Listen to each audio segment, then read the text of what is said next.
Hello दोस्तों, हाजिर हूँ आप लोगों के लिए एक नए कोरियन ड्रामे का एक्सप्लेनेशन लेकर। तो चलते हैं ड्रामे की तरफ। ड्रामे के स्टार्ट में हमें मेन लीड और फीमेल लीड की मम्मियों को दिखाते हैं। वो दोनों फ्रेंड्स के साथ माउंटेन हाइकिंग पर आई होती हैं, जहाँ मेन लीड संगो एक बहुत ही फेमस आर्किटेक्ट होता है। वहीं फीमेल लीड रियो यूएस की एक बहुत बड़ी कंपनी में जॉब करती है।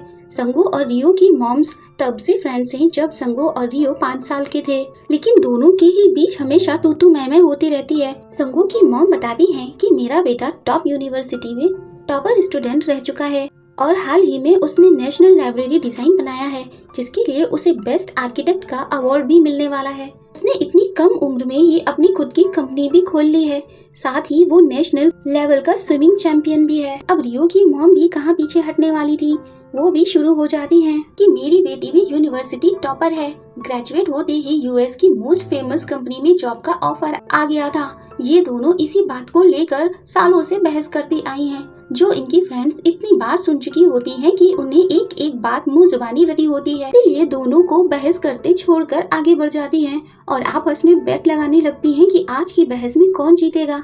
नेक्स्ट सीन में हमें अवार्ड फंक्शन दिखाते हैं। आज संगो को अवार्ड मिलने वाला होता है, लेकिन वो अभी तक यहाँ पहुँचा ही नहीं होता। इसीलिए उसकी कंपनी का सीईओ योंग और उसकी एम्प्लॉय टेंशन में आ जाते हैं। वहीं संगो को दिखाते हैं जो कि एक फ्यूनरल बिल्डिंग के डायरेक्टर से मिलने आया होता है। वो उन्हें बताता है कि वो एक मेमोरियल पार्क डिजाइन करना चाहता है, जहां लोग अपनी मरी हुई फैमिली के मेंबर्स और फ्रेंड्स की मेमोरीज को ताज़ा करने के लिए यहां आया करेंगे। वो वहां एक लाइब्रेरी या कैफे का स्ट्रक्चर डिजाइन का आइडिया देता है, जो कि डायरेक्टर को भी बहुत पसंद आता है। इधर अवार्ड देने के लिए संगो का नाम अनाउंस होने ही वाला था। सीईओ उसे कॉल पे कॉल किए जा रहा था। जब कोई रिप्लाई नहीं आता तो वो खुद संगो के बिहाफ में अवार्ड लेने के लिए रेडी हो रहा होता है, लेकिन तभी संगो बिल्कुल टाइम पर पहुंच जाता है और अवार्ड रिसीव करता है। बस थैंक यू बोलकर चलने लगता है, फिर जल्दी से वापस आता है और कंपनी का नाम लेता है। सीईओ संगो से कहता है, तुम्हें कंपनी के साथ साथ मेरा नाम भी तो लेना चाहिए था, लेकिन वो तुरंत ही अपनी दूसरे काम के लिए वहाँ से चला जाता है। इधर रियो की मॉम सभी फ्रेंड्स को रियो की शादी का कार्ड शो ऑफ करने और सिंगो की मॉम को जलाने के लिए 1 महीने पहले से ही बांट देती हैं। सारी फ्रेंड्स उन्हें कॉन्ग्रेचुलेट करती हैं। सिंगो की मॉम कहती है, मेरे बेटे के लिए भी बड़े बड़े घरों की बेटियों के रिश्ते आते हैं, लेकिन अभी वो शादी नहीं करना चाहता। वही हमें रियो को दिखाते हैं, जो कि बिना किसी को बताए साउथ कोरिया वापस आ गई होती है, जिसे लेने के लिए उसकी बेस्ट फ्रेंड मोयू आती है, जो कि पैरामेडिक है। जगह जगह से बीमार लोगों को रेस्क्यू करना उसका काम होता है। रियो ने उसे इतनी अर्जेंटली बुलाया था कि जल्दबाजी में बेचारी अपना फेस तक साफ नहीं कर पाई। इतने सालों बाद दोनों एक दूसरे को मिलकर बहुत खुश होती हैं।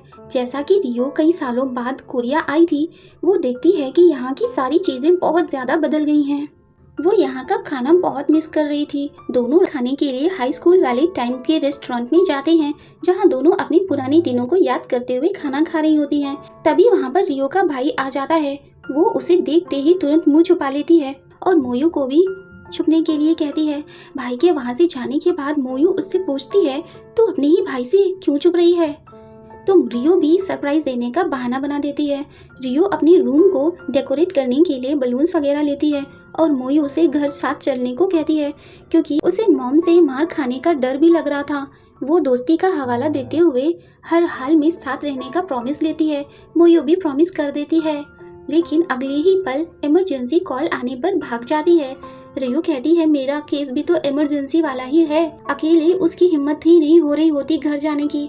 मतलब रियो कुछ तो गड़बड़ करके आई है। घर जाने के रास्ते में वो एक जगह रुकती है, जहाँ बचपन में एक बाथिंग सोना हुआ करता था।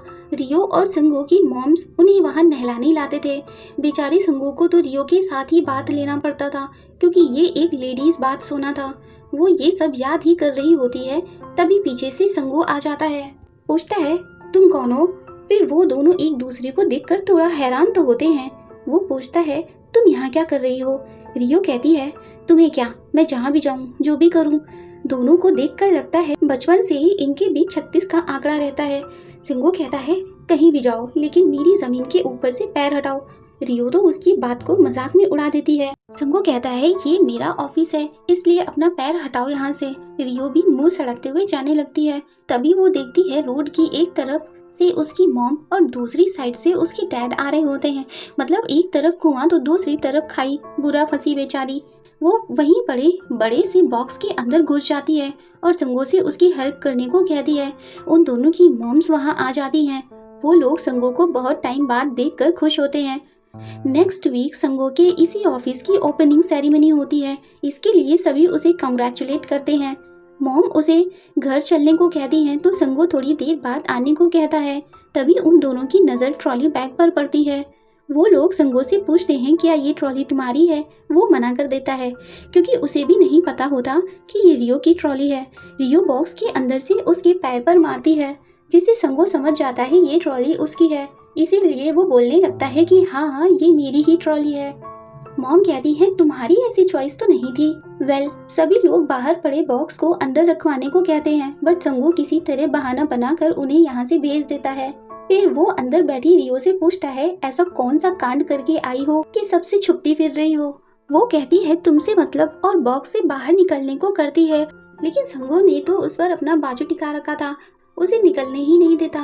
रियो भी कहाँ कम थी, वो बॉक्स फाड़कर बाहर आ जाती है। संगो कहता है तुमने मेरा कार्टून फाड़ दिया। बोलती है ज्यादा बोला ना तो तुझे भी फाड़ दूंगी। एक तो मैंने तुम्हारी मदद की और तुम ऐसे बोल रही हो। लेकिन वो तो दंदनाते हुए उसके ऑफिस के वॉशरूम में घुस जाती है। संगो जितना मना कर रहा था वहाँ की चीजें छूने को, वो उतना ही छुए जा रही थी। वो बाहर जाने को कहता है लेकिन वो उसके कैबिन के अंदर चली जाती है जहाँ का काम अभी पूरा नहीं हुआ होता। रियो का पैर वायर से फंसता है और वो लड़खड़ाकर अलमारी से टकराती है। वो अलमारी उस पर गिरने ही वाली होती है कि तभी संगो उसे पकड़ लेता है, बट उस पर रखा मेटल का भारी शोपीस उसकी पीठ पर आ गिरता है, जिससे उसे बहुत दर्द होता है। रियो उसके कपड़े उठाकर देखती है तो सच में बेचारी की पीठ उस जगह लाल पड़ चुकी थी। लेकिन वो एक और चोट का निशान देखती है जो बचपन में उसकी वजह से ही उसे लगती है, जब रियो दूसरे बच्चों से मारपीट कर रही थी। संगो रियो को पकड़ता है कि लड़ाई मत करो, लेकिन रियो का धक्का लगने से फेंसिंग वाला तार उसकी पीठ में घुस जाता है। वो पूछती है ये निशान तुम्हें अभी भी है। वो कहता है तुम मेरे लिए पनौती हो, जब भी मेरे आसपास होती हो हमेशा मुसीबत मुझ पर ही आती है। रियो कहती है अब ज्यादा बोल रहे हो। संगो कहता है मुझे पता है, सॉरी तो तुम बोलने वाली हो नहीं, तो प्लीज क्या तुम अपने घर जाओगी। वो कहती है मुझे भी तुम्हारे साथ रहने का कोई शौक नहीं है।